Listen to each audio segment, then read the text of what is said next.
Kundi la Hezbollah limerusha zaidi ya makombora 100 kuelekea Israel Alhamisi hii, pamoja na mashambulizi mengine kadhaa yaliyolenga wanajeshi wa Israel wanaofanya operesheni kusini mwa Lebanon, kwa mujibu wa jeshi la Israel IDF.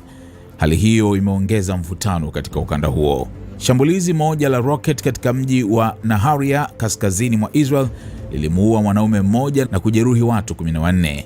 Vyombo vya habari vya Israel viliripoti kuwa jumla ya watu 25 walijeruhiwa katika matukio mbalimbali siku hiyo. King'ora cha tahadhari kilisikika mara kadhaa Tel Aviv, katikati mwa Israel na West Jerusalem, huku mashambulizi yakiripotiwa Tel Aviv, Ganei Tikva na Kafri Kasim. Usiku Hezbollah pia ilirusha makombora kuelekea katikati mwa Israel, lakini IDF ilisema yalizuiliwa.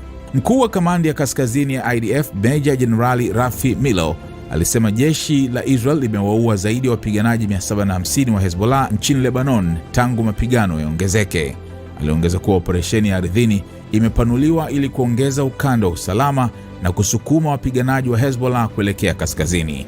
Tunaendesha operesheni kulingana na mpango uliopangwa na kushambulia na kusukuma adui. Hadi sasa tumewaua zaidi ya magaidi 750 na kuharibu miundombinu katika maeneo mbalimbali ya Lebanon, alisema Milo. Wakati huo huo, mamlaka za Lebanon zimeripoti idadi kubwa ya vifo kutokana na mashambulizi ya Israel.